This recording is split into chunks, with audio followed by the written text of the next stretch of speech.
Hello and welcome back. I'm Nicole, a cottage witch, and I have had a very stressful day at work today. So now I'm going to spend some time with some chocolate and some seeds and some herbal things because I need to spend some time with plants.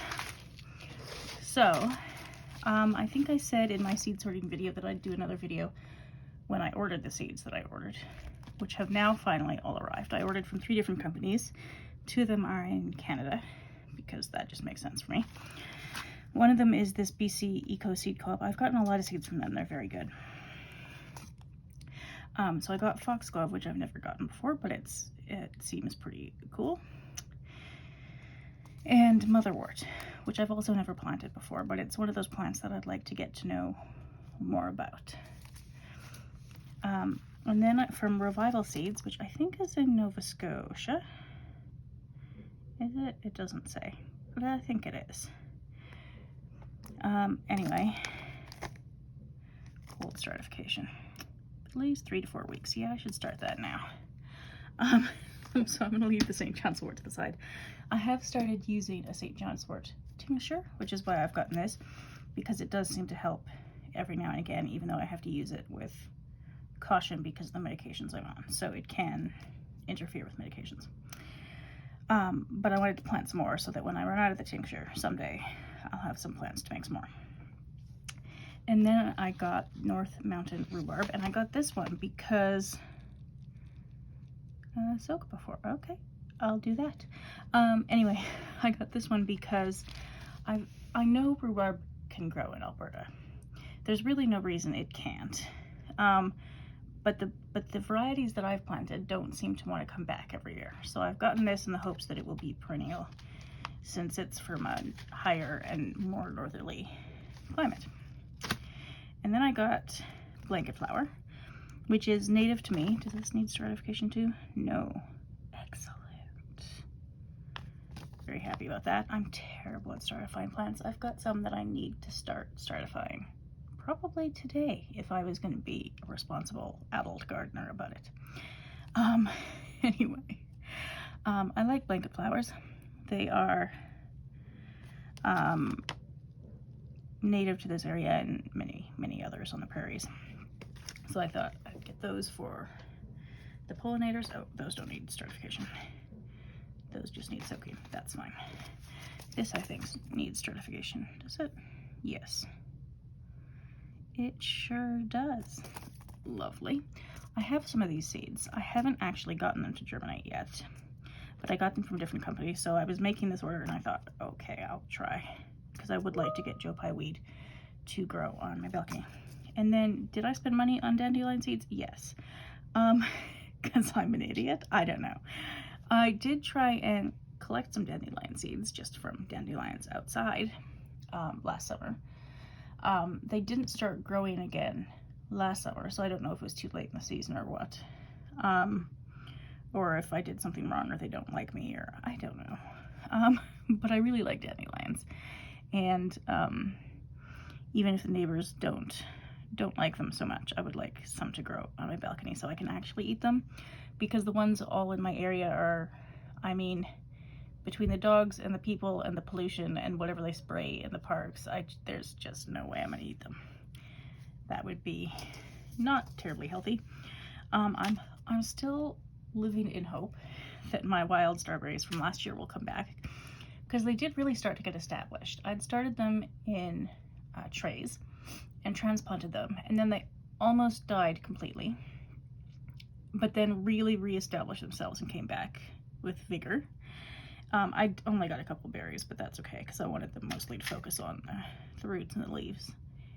Anyway, because I'd like it to be able to overwinter. But in case it doesn't, I've got some more seeds. Do these need stratification? Soaking.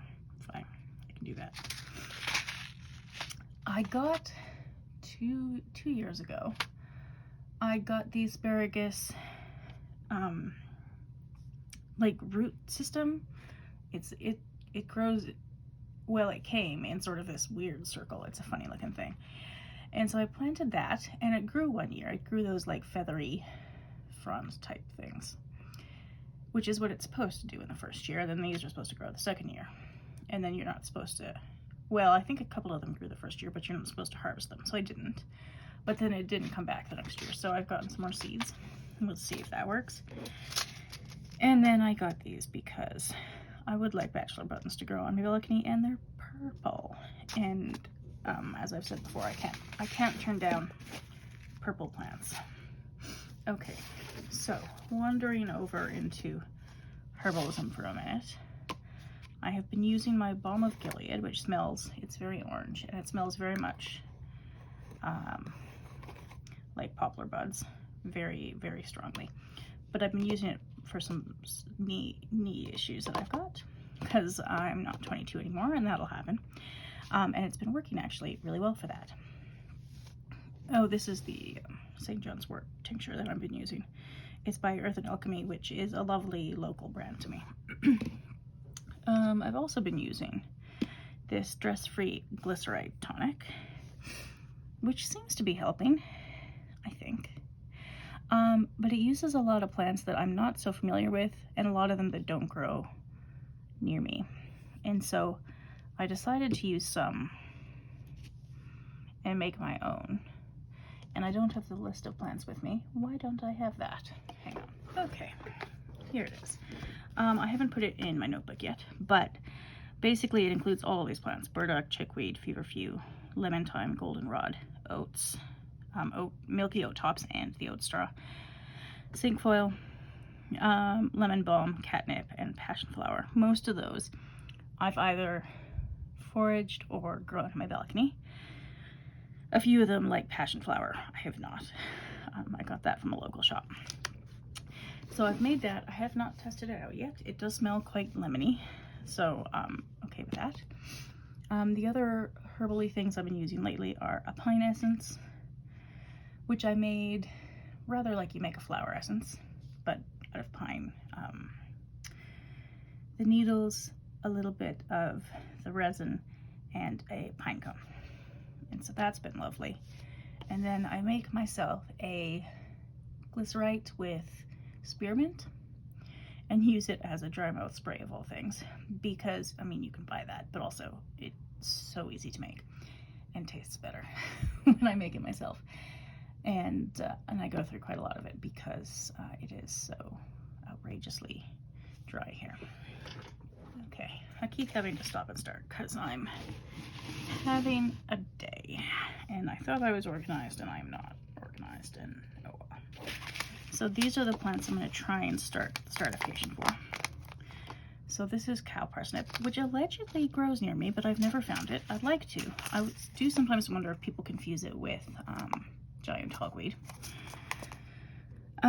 Marshmallow. Moistened peat 4 weeks in the fridge. That's okay.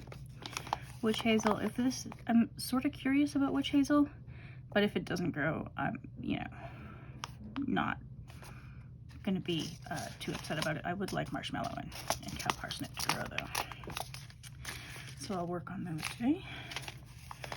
Lupins. Apparently, wild harvested in Nova Scotia. Oh, these are from Incredible Seeds, which is also from Nova Scotia. They're lovely. Seed brand as well. They have some less common seeds, like seeds of plants that grow in Canada, but you can't ever find seed packets for, because they're not the common ones, like witch hazel. So that's a fun website, incredibleseeds.ca. This is ground ivy. I have gotten that and the self-heal to grow before. The self-heal died on me last year though, so I'm gonna try this again.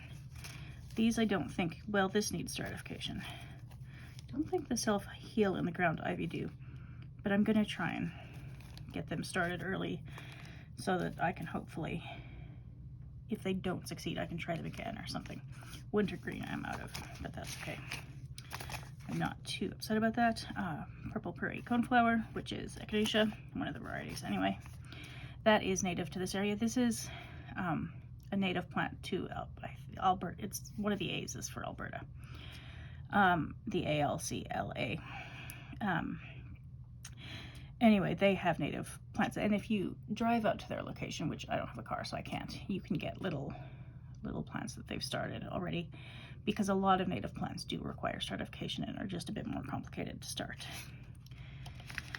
So that needs stratification, and then so does this one, the Iris versicolor, which apparently you can use, there are herbal uses for it. I'm not super familiar with it. It does, like the echinacea, allegedly grow wild around here, but echinacea has been so over harvested in the wild that there's hardly any left. And I don't know about the irises. I know people plant irises in their own like gardens and things, but I think those are more cultivated varieties, whereas this is the native wild variety, and I'd really like it to grow on my balcony if I can, but I'm not sure my balcony is quite the right environment for it, so we'll see. So anyway, these are the plants that I'm going to start stratifying today, and we'll see how it goes. And also, I just may plant some other ones, but if I do plant some other ones, I may film another little clip. I may actually start some tomatoes and peppers today too. It depends how deep down the seed planting rabbit hole I go tonight, because that's kind of what I want to do at the moment. Instead of doing what I have to do right now, which is go back to work and try and solve all these problems that are not of my making, which is super fun.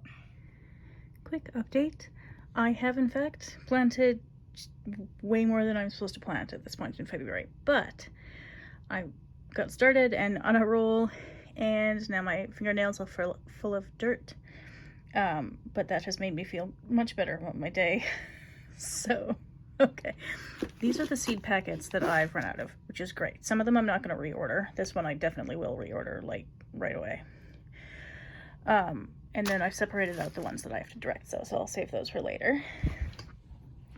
And then I've got 3 lovely little trays of seeds by the window, and I'm very happy about it. Thank you for watching, and I'll see you next time.